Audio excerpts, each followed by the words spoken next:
Hey everyone, welcome back to the channel. So after updating to iOS 26, is your iPhone getting way hotter than usual? Don't worry, it happens to a lot of people after updates.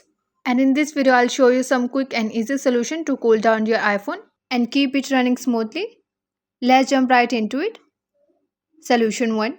Close unused apps and clear background activity. First up, close the apps you are not using. Just swipe up from the bottom to your screen and clear out all those open apps. The more apps run in the background, the harder your phone works, which means more heat. Solution 2. Manage location services.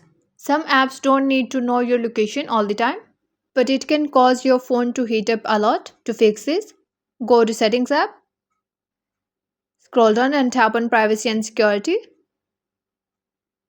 Tap on Location Services. For apps you don't use often, change the setting always to while using the app, or it just turn off. Solution 3. Turn off background app refresh. Too many apps running in the background can cause more heat. To do this, go to Settings app, tap on General, then scroll down and tap on background app refresh.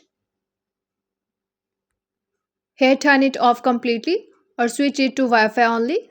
This will save the battery and reduce heating. Solution 4.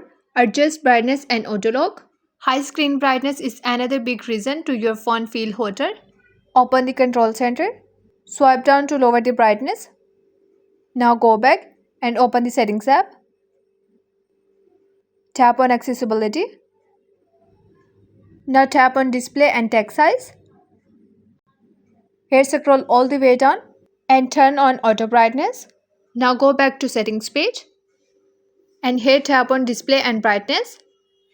Now scroll down and tap on Auto Lock and set Auto Lock to 30 seconds or 1 minute so the screen isn't staying on for too long. Solution 5. Keep your iPhone cool.